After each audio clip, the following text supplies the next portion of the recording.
El consumo del agua durante el embarazo es beneficioso tanto para la madre como para el bebé. El agua produce diversos efectos positivos, purifica el organismo, hidrata el cuerpo y depura la sangre materna de toxinas. También protege la salud del bebé, evita la hipertensión y mejora el estado de la piel de la mujer, evita problemas intestinales, alivia molestias como las náuseas matinales y puede evitar un parto prematuro. De escuchar una canción que la hemos seleccionado especialmente para nuestros amigos. ¿Crees que les gustará? Seguro que sí, adelante. Vale, pues después volvemos.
El nacimiento de un hijo es una ocasión muy especial para la vida de una familia. Cuando un hombre y una mujer se casan, suelen imaginarse un futuro con hijos y hasta con nietos. Indudablemente, el deseo de tener hijos es algo inherente al ser humano. Cuando Dios crea al ser humano, lo hizo a su imagen y semejanza, y una de las cuestiones que desde el principio les indicó es que debían multiplicarse. Para los padres también es una responsabilidad. Al tener hijos se comprometen a educarlos en ciertos valores. Esperan que lo sembrado en la infancia tenga su fruto en las siguientes etapas de la vida. Y bueno, también es de alegría para aquellos padres cristianos ver cómo esos hijos un día también deciden seguir a Dios como ellos. Hoy Virgilio Bagnoni nos hablará de un nacimiento muy especial, un nacimiento que cambió la historia de la humanidad. Vamos juntos a conocer más acerca de este acontecimiento que significó el inicio de un nuevo tiempo. Recuerden, estamos en el capítulo 1 de Mateo, primer libro del Nuevo Testamento. Virgilio, estamos preparados. La fuente de la vida. Mateo capítulo 1, versículos 16 al 25. En nuestro programa anterior estudiamos los puntos más importantes de la genealogía de Jesucristo que inaugura este Evangelio, y hoy comenzamos con lo que podríamos llamar la culminación de esta lista de la descendencia de Abraham y David con el nacimiento de Jesucristo. Leamos el versículo 16. Jacob engendró a José, el marido de María, de la cual nació Jesús, llamado el Cristo. Este versículo rompe el esquema que se sigue desde el versículo 2, donde decía que Abraham engendró a Isaac.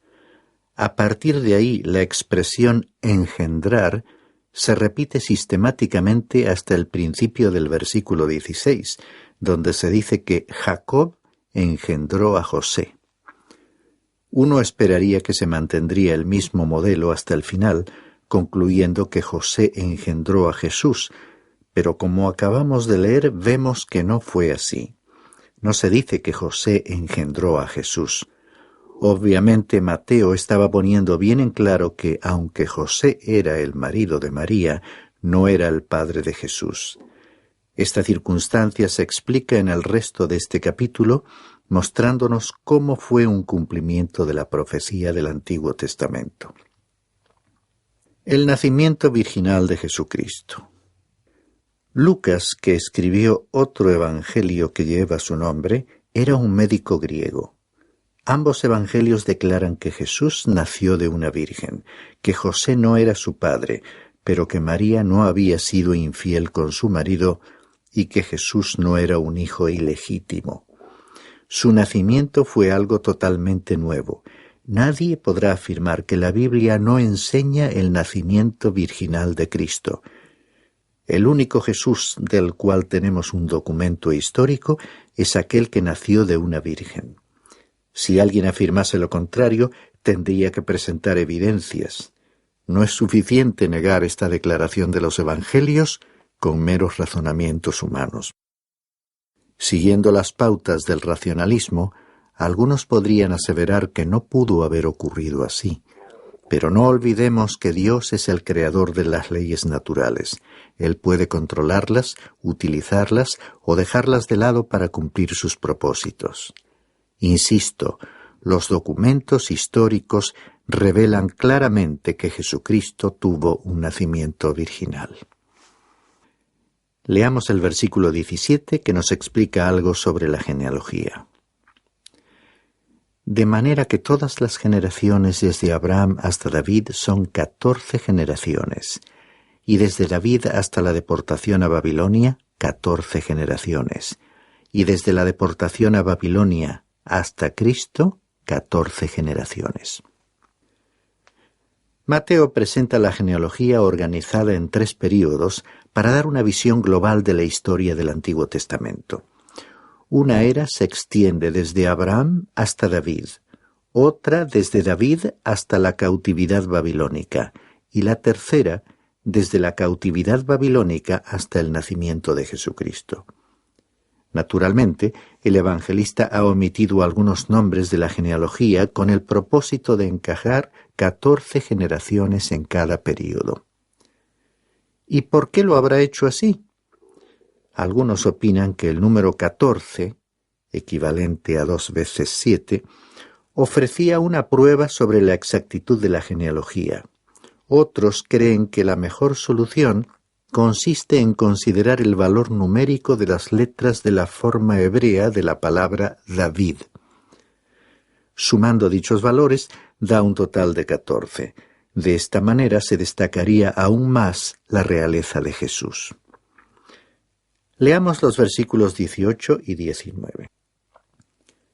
Y el nacimiento de Jesucristo fue como sigue. Estando su madre María desposada con José, antes de que se consumara el matrimonio, se halló que había concebido por obra del Espíritu Santo. Y José, su marido, siendo un hombre justo y no queriendo difamarla, quiso abandonarla en secreto. La explicación de Mateo se comprende mejor examinándola en el contexto de las costumbres matrimoniales hebreas de aquella época. Los matrimonios de los individuos eran concertados por sus padres, quienes negociaban los contratos correspondientes. Una vez finalizado este trámite, se consideraba a los miembros de la pareja ya casados, llamándoseles marido y mujer. Sin embargo, aún no vivirían juntos. La mujer continuaría viviendo con sus padres y el marido con los suyos por un período de 1 año. Ese período de espera tenía por objeto demostrar la fidelidad de la garantía de pureza dada en relación con la novia. Si durante ese período ella quedaba embarazada o daba luz a un niño, evidentemente no había sido pura, sino que había estado implicada en una relación sexual infiel. En ese caso, el matrimonio podía ser anulado. Sin embargo, si el tiempo de espera de 1 año demostraba la pureza de la novia, el marido iría entonces a la casa de los padres de la novia y en una solemne procesión llevaría a la novia a su propio hogar, donde a partir de aquel momento comenzarían a vivir como marido y mujer, consumando físicamente su matrimonio. Volviendo a nuestro relato, diremos que la ley mosaica era muy específica. En su aplicación más extrema, establecía que si una mujer era culpable de infidelidad, debía ser lapidada hasta la muerte. Pero en este caso, hemos de reconocer que Dios, que no comete errores, escogió a la pareja acertada. Dios escogió a María, una mujer admirable, para ser la madre de nuestro Señor. Y si José hubiese sido un hombre impulsivo y egoísta, habría actuado de forma opuesta.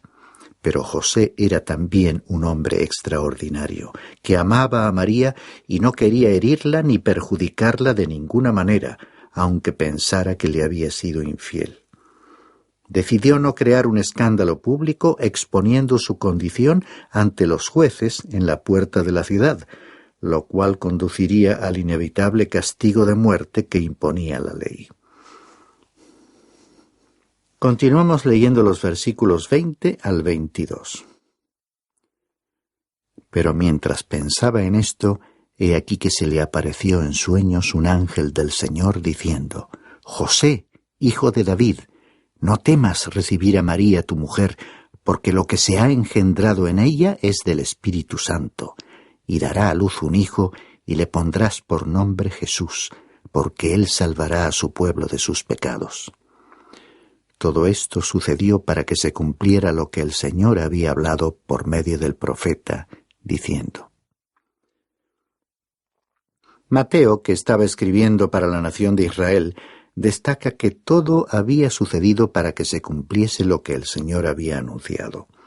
Estaba apelando a la nación para que comprendiese que el que había venido tenía que ser el cumplimiento de las profecías del Antiguo Testamento. Se ha dicho que hay más de 300 profecías sobre la primera venida de Cristo que se han cumplido literalmente. No sé cuántas de ellas se encuentran en este Evangelio de Mateo, pero tengo la certeza de que este evangelista citó más veces el Antiguo Testamento que los evangelistas Marcos, Lucas y Juan juntos. Mateo registraba los hechos comprobándolos a la luz del Antiguo Testamento, porque su preocupación principal no consistía en presentar una vida de Cristo, es decir, una biografía completa de Jesús, sino que quería demostrar que los acontecimientos eran el cumplimiento de las profecías del Antiguo Testamento referentes a Jesús. Y a continuación incluyó la profecía dada en el libro del profeta Isaías, capítulo 7, versículo 14. Continuamos leyendo ahora el versículo 23. He aquí, la Virgen concebirá y dará a luz un niño, y le pondrán por nombre Emmanuel, que traducido significa Dios con nosotros. El ángel le dijo a José que todo lo que estaba sucediendo formaba parte del plan eterno de Dios, porque el profeta Isaías había declarado, hacía 700 años, que una virgen concebiría y daría a luz un hijo. Los especialistas en hebreo mantienen posiciones divergentes sobre si en el pasaje de Isaías la palabra hebrea alma debiera traducirse virgen o doncella. El hecho de que algunos de ellos reconozcan que la traducción virgen sería la forma más normal de traducirla, lógicamente conduce a pensar que si se elige la traducción doncella, se estaría tratando de suavizar o atenuar la palabra virgen por motivos más teológicos que lingüísticos, por parte de aquellos que no creen en el nacimiento virginal de Cristo. Veamos brevemente el contexto del pasaje de Isaías. El incidente sucedió en el reinado de Acaz, un rey que vivió lejos de Dios. Dios envió a Isaías para hacerle llegar un mensaje que en principio no quiso escuchar. Pero el Señor le habló nuevamente y le dijo: «Pide para ti una señal del Señor tu Dios que sea tan profunda como el Seol o tan alta como el cielo».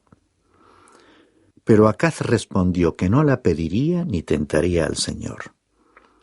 El mensaje enviado a través de Isaías anunciaba que Dios le daría a Acaz la victoria.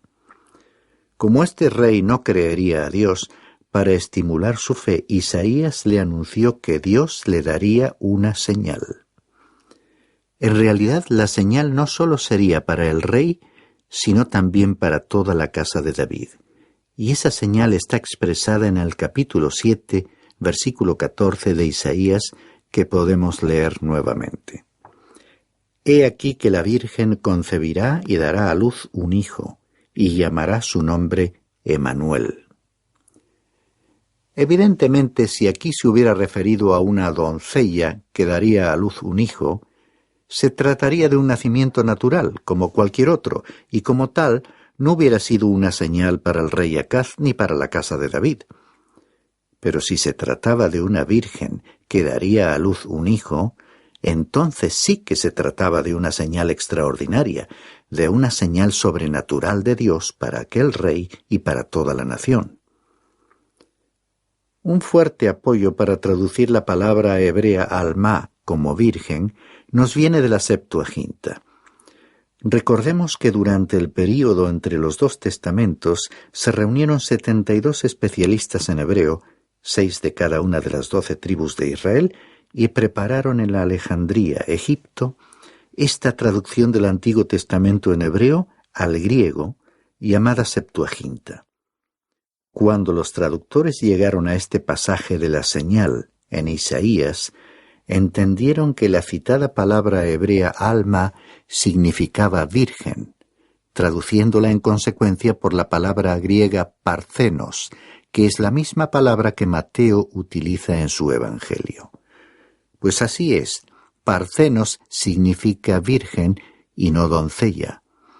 Por lo tanto, reconocemos que el texto de la traducción de la Septuaginta es un testigo de alto valor de la antigua interpretación judía que ha quedado, además, consagrada en el Evangelio según Mateo, quien vio en Isaías un anuncio de la concepción virginal de Cristo. Por todo ello creemos que formó parte de la intención de Dios el escoger la traducción adecuada y más común de la palabra hebrea alma como virgen en el Antiguo Testamento para anunciar la señal sobrenatural de la concepción milagrosa de María, y así confirmó a Mateo que se estaba cumpliendo aquella profecía anunciada hacía 700 años. Para finalizar este programa, consideremos algunos detalles sobre el nombre del niño que había de nacer. El último versículo que hemos leído en nuestro pasaje de hoy, el 23, decía además que le pondrán por nombre Emanuel, que traducido significa Dios con nosotros. Hasta ahora estábamos familiarizados únicamente con el nombre Jesús, que le fue dado al Señor porque Él salvaría a su pueblo de sus pecados. O sea, Jesús es su nombre y Cristo es su título. Aquí se anunció que también sería llamado Emanuel, que significa Dios con nosotros. Estimado oyente, esta frase expresa una de las verdades más maravillosas de la palabra de Dios. Dios con nosotros. Pero Él no podía ser Emmanuel, es decir, Dios con nosotros, a no ser que hubiera nacido de una virgen. Era la única manera. Y observemos igualmente que, a no ser que Él fuese Emmanuel, no podía ser Jesús, el Salvador. El motivo por el que se le llama Jesús y Salvador es que Él es Dios con nosotros. Esta verdad sobre aquel que descendió a la tierra es una de las más maravillosas de la Biblia. El escritor de la carta a los Hebreos, en su capítulo 2, versículo 9, dice así: Pero vemos a aquel que ha sido hecho un poco inferior a los ángeles, es decir, a Jesús, coronado de gloria y honor a causa del padecimiento de la muerte, para que por la gracia de Dios probara la muerte por todos. Él tenía que ser un sacrificio aceptable. Ni yo ni nadie podría haber muerto por los pecados del mundo. Yo ni siquiera podría morir experimentando una muerte redentora por mis propios pecados. Pero Él sí pudo. ¿Cómo puede Jesús ser un Salvador para el mundo? Porque Él es Emmanuel, es decir, Dios con nosotros. ¿Y cómo llegó Él a acercarse para estar con nosotros? Por nacer de una virgen. Considero que esta es una verdad muy importante. Yo necesitaba un Salvador que fuera capaz de descender a mi nivel para alcanzarme y salvarme. Si Él hubiera sido simplemente otro hombre como yo, no podría haberme resultado de mucha ayuda. Pero al haber sido Emmanuel, es decir, Dios con nosotros, nacido de una virgen, entonces sí, Él pudo ser mi Salvador. Él es mi Salvador. Mi estimado oyente, ¿es Él hoy tu Salvador? Él asumió, llevó Él mismo nuestra humanidad de manera que pudiese experimentar y probar la muerte por nosotros, para que muriese de forma redentora en la cruz por nosotros.